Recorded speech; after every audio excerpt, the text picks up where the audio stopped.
Fala Sentinela, a paz de Jesus, o amor de Maria, sejam muito bem-vindos ao meu canal. Eu me chamo Igor, é uma grande alegria ter você aqui conosco. Hoje nós vamos falar sobre a teologia da libertação, que é hoje uma das maiores inimigas da Igreja Católica atualmente, e vamos dar aqui 17 dicas de como combatê-la, né, de como combater esse mal na Igreja, tá? Para vocês saberem, né, eu reuni algumas fontes aqui, tá? Entre elas a Canção Nova, o Brasil Paralelo e os Templários de Maria, né? Os links vão estar aí para você poder conhecer um pouco mais, ok? Então, para a gente iniciar, eu vou começar falando, né, o que ela é, né? Então, a teologia da libertação, ela é uma corrente teológica que transforma os pobres, né, transforma os pobres e a pobreza no centro da ação histórica, mudando o paradigma cristão de que a salvação da alma trazida por Cristo é o centro da vida. Então ela muda esse sentido, né? Os seus membros defendem que aqueles que são oprimidos pela pobreza hajam para se libertar dos supostos causadores da miséria, donos dos meios de produção e os muitos ricos, né? Então o padre José Eduardo explicou como surgiu a teologia da libertação e como ela se infiltrou no cristianismo, né, num podcast que ele foi para poder explicar o que é a teologia da libertação, tá?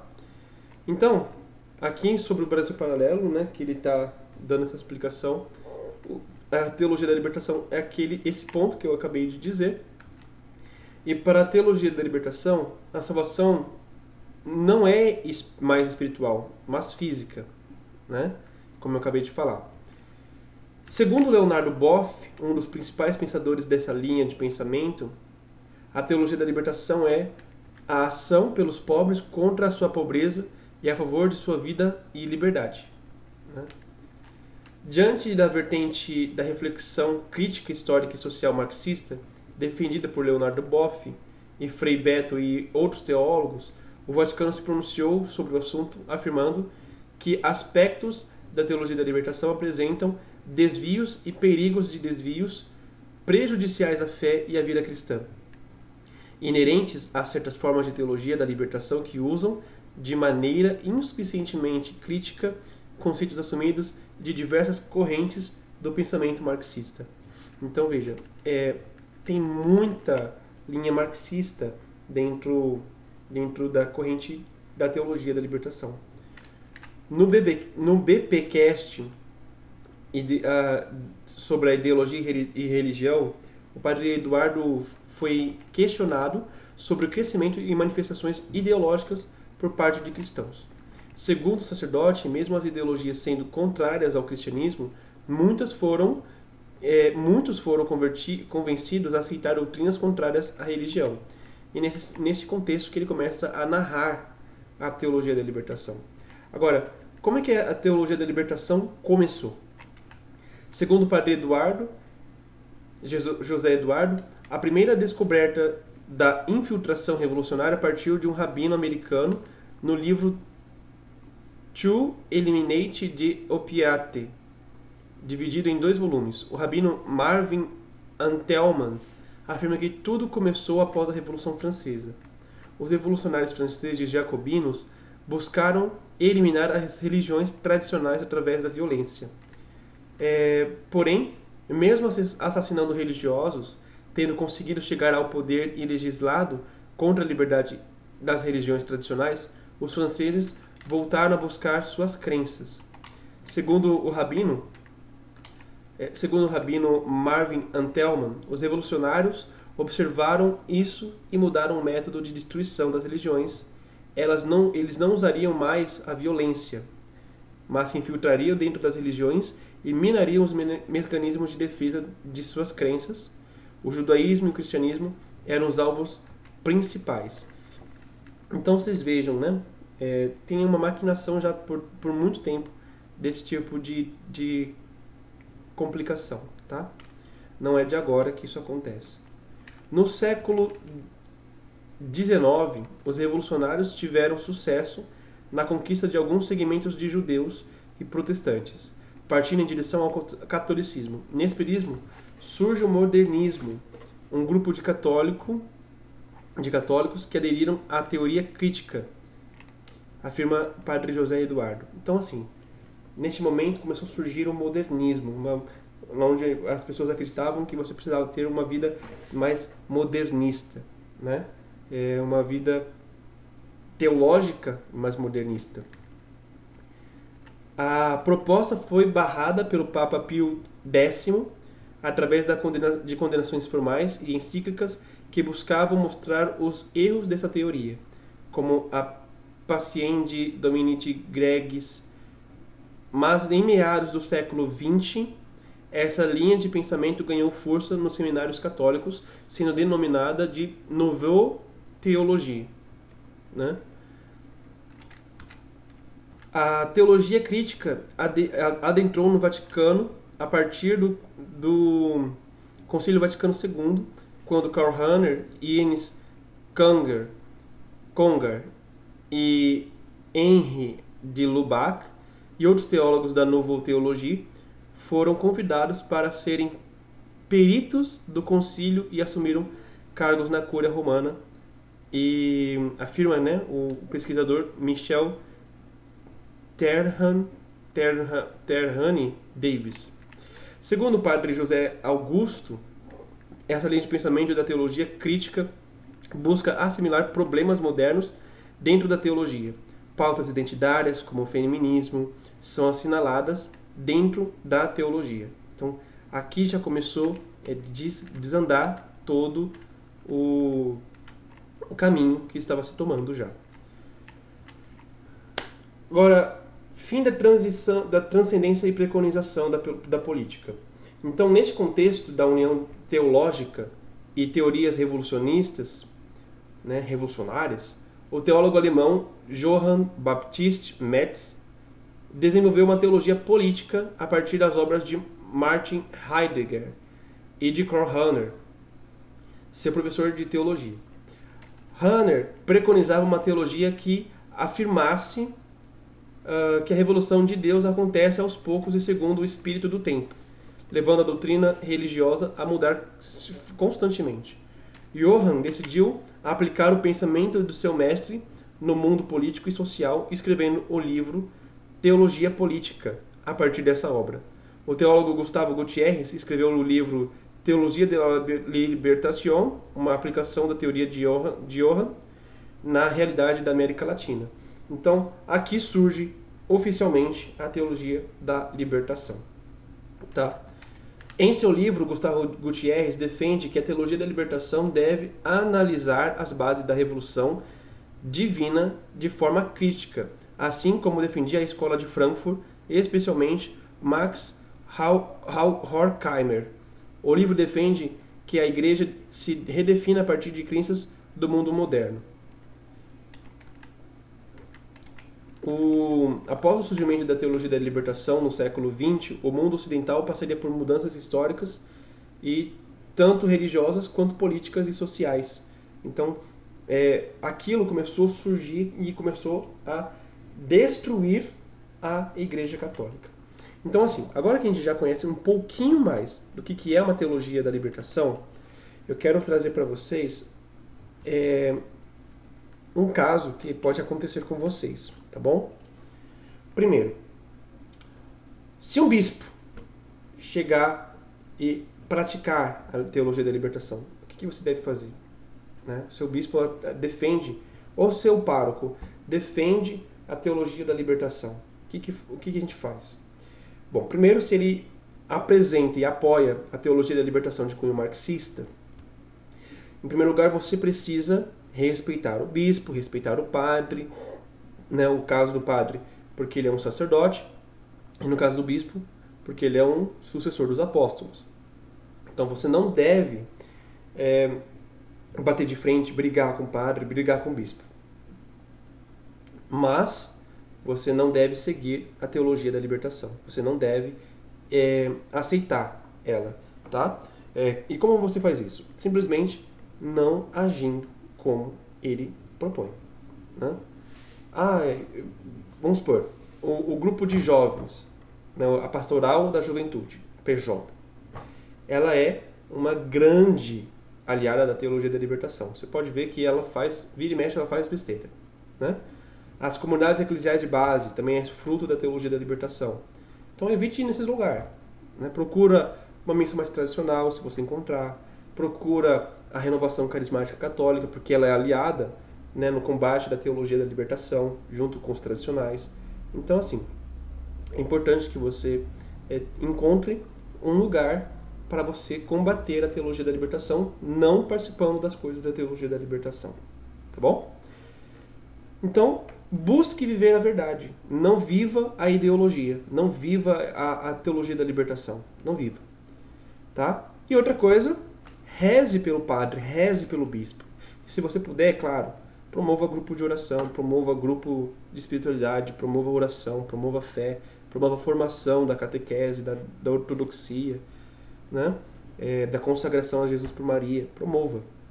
Isso também vai ajudar. Mas nunca bata de frente, tá bom?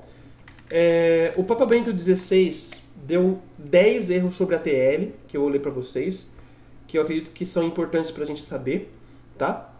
E eu vou passar aqui bem rapidinho com elas, não vou comentar sobre elas, só vou falar para ficar mais rápido para vocês também, né? Não ter um vídeo tão grande assim sobre a teologia da libertação.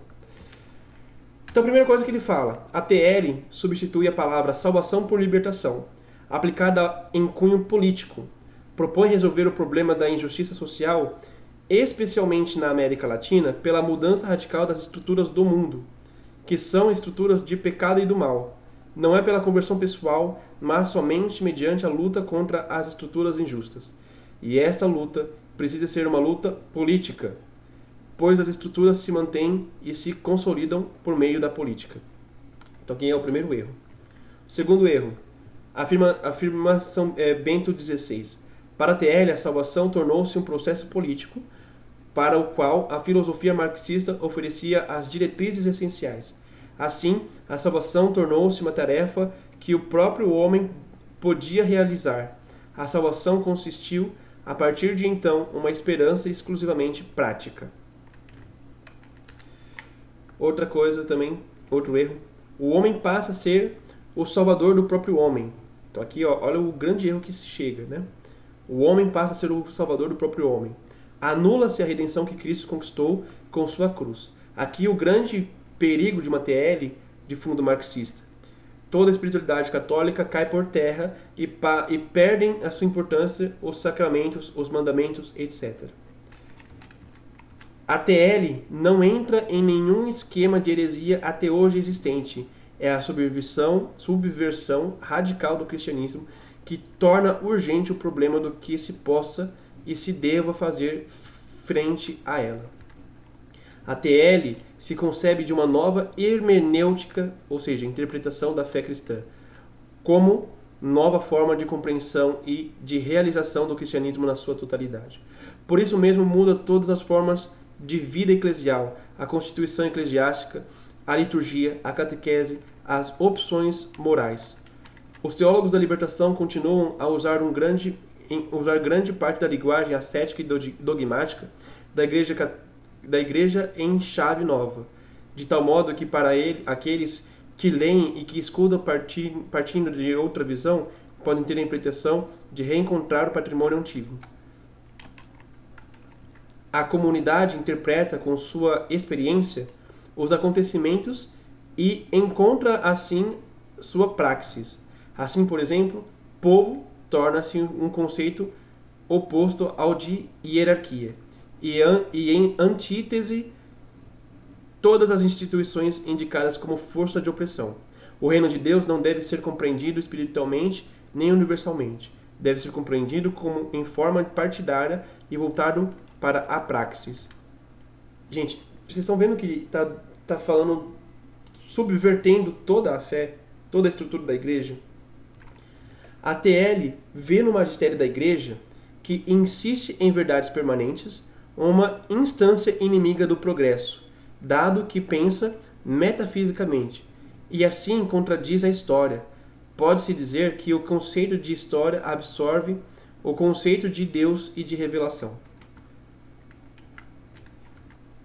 O Êxodo se transforma em uma imagem central da história da salvação. O mistério pascal é entendido como um símbolo revolucionário e, portanto, a Eucaristia é interpretada como uma festa da libertação no sentido de uma esperança político-messiânica de sua praxis.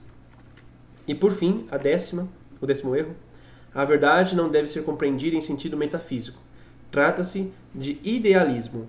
A verdade realiza-se na história e na praxis. A ação é verdade. A única coisa decisiva é a praxis. A praxis torna-se, assim, a única e verdadeira ortodoxia. Então, gente, revirou toda a Igreja Católica de ponta cabeça, né? Revirou todos os pontos ali e não funciona, né? Não tem como. Então, eu coloquei no chat GPT para ele me dar sugestões de como combater este mal na igreja. Ele me deu 17 formas de combater, tá bom? Então vamos lá. A primeira, formação doutrinária e teológica. Aqui ele vai falar o seguinte: organize cursos, palestras e estudos bíblicos para aprofundar o entendimento da igreja, da doutrina social da igreja. A igreja tem uma rica tradição sobre justiça social, começando com a Rerum Novarum, passando por a 40º ano, Populorum Progressio, centésimos anos e, mais recentemente, Fratelli Tutti. O estudo dessas encíclicas pode ajudar a apresentar a verdadeira visão católica de justiça e da libertação sem cair no erro de uma abordagem marxista. Então, a gente já tem alguma coisa para fazer isso. Não precisa de uma teologia marxista, sendo que a gente já tem algo que visa cuidar dos pobres. Não precisamos de teologia marxista, tá bom?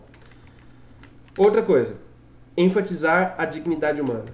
A teologia da libertação, em sua visão marxista, muitas vezes tende a reduzir as pessoas à sua condição social ou econômica.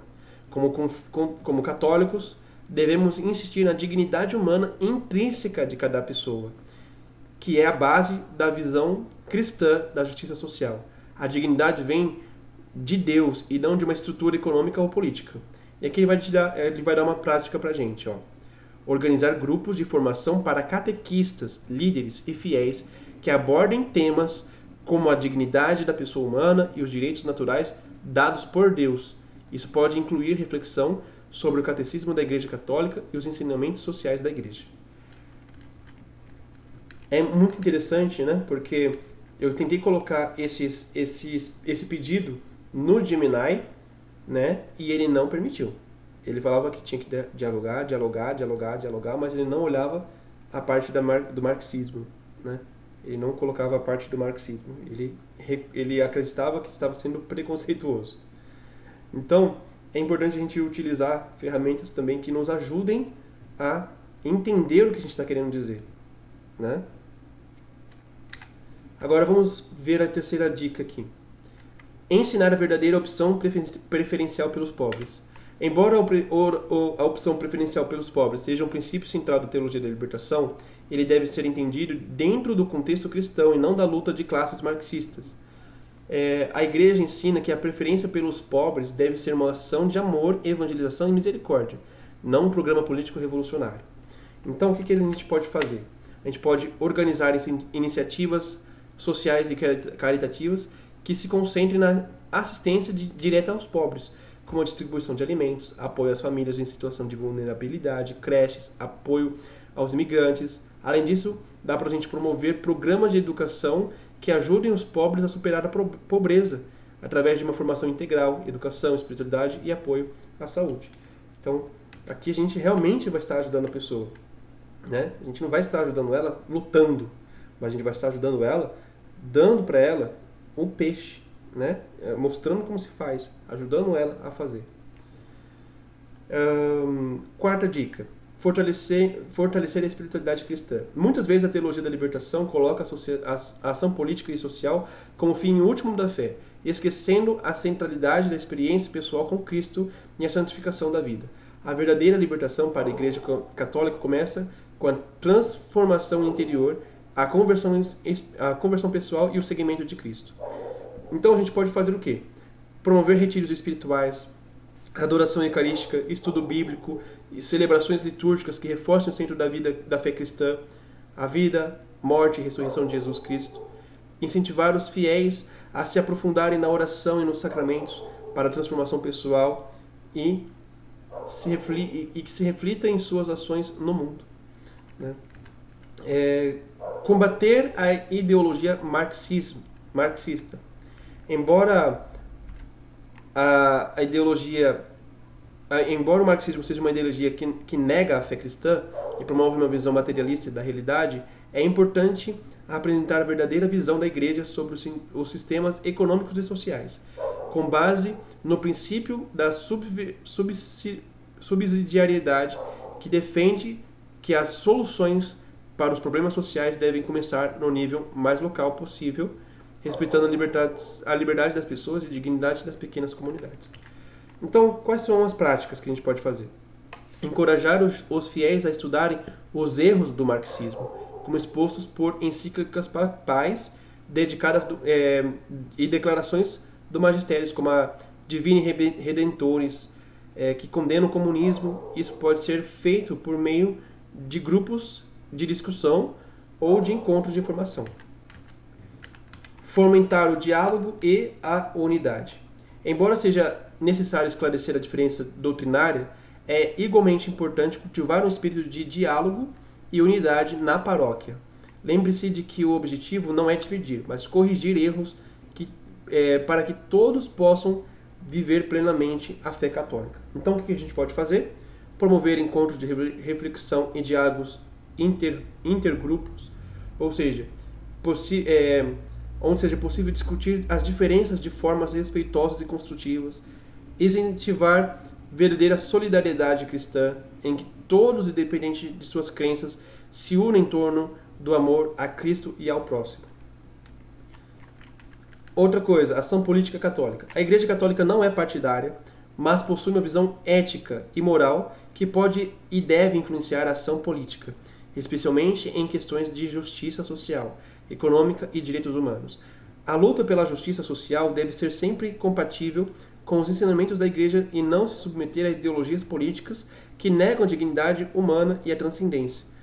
Então, nós podemos incentivar os fiéis a se engajarem em atividades cívicas e políticas que defendam a vida, a família, os valores cristãos, organize conferências com palestrantes especializados em teologia política e ética católica. Tá?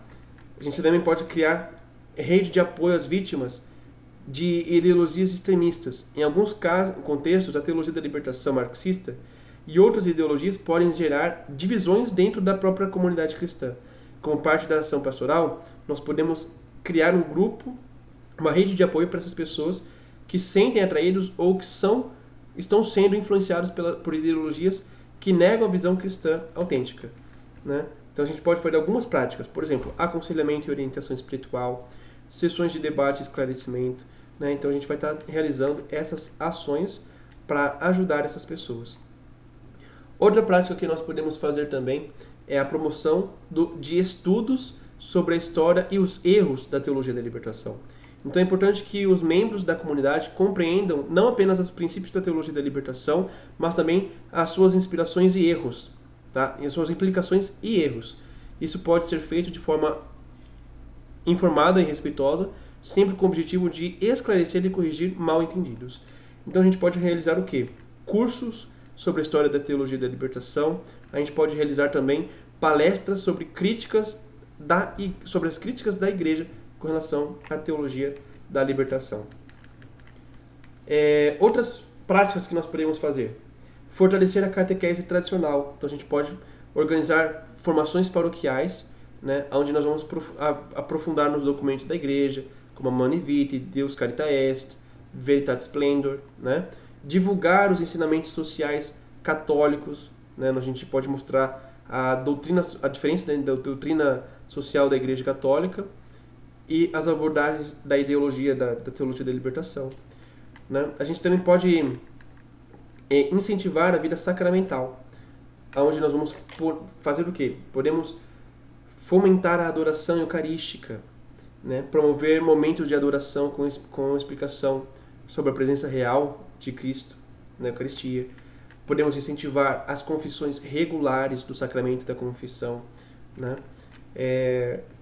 Podemos também e devemos também ressaltar a espiritualidade dos santos, né? Destacar exemplos de santos ligados à caridade autêntica, como São Francisco de Assis, Santa Teresa de Calcutá, São João Paulo II, que são modelos que unem ajuda aos pobres com uma fidelidade ao Evangelho. Organizar também encontros sobre santos que combateram erros doutrinários, como Santo Tomás de Aquino e São Pio X, né?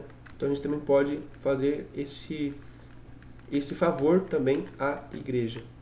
Outra coisa que nós podemos fazer também, promover obras de caridade enraizadas no Evangelho, né? Criar ou apoiar iniciativas sociais paroquiais, casas de acolhimento, distribuição de alimentos e orientação espiritual, educação sobre a dignidade humana, oferecer palestras que demonstrem como a caridade cristã se diferencia do assistencialismo puramente político, né?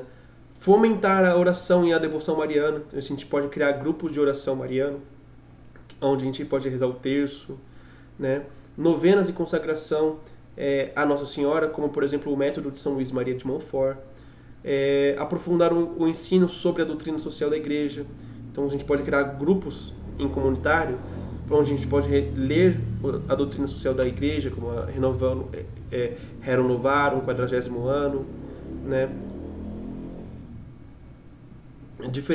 Diferenciar a caridade cristã de ideologias políticas. Então a gente pode esclarecer que a doutrina social da Igreja busca justiça social baseada no amor e não na luta de classes, né?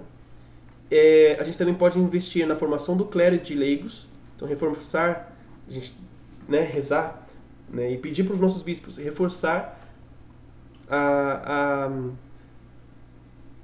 cursos de teologia para os nossos seminaristas que promovam a ortodoxia católica.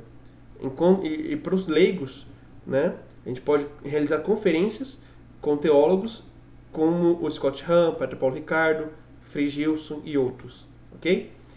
E, por fim, isso aqui eu acho que é um dos mais importantes para a gente que está aqui neste meio católico, tá? Evangelização digital. Criar conteúdo online. Então produza vídeos, podcast, posts nas redes sociais com explicações claras sobre a espiritualidade católica e os perigos da interpretação ideológica. E também você pode apoiar influenciadores católicos que defendam a doutrina sem abrir mão da caridade e do diálogo. Então você pode estar divulgando também, tá bom? Muito bem, minha gente, é isso que eu queria passar para vocês. Espero que vocês tenham gostado. Vamos juntos combater a teologia da libertação. Um grande beijo, fiquem com Deus e tchau, tchau.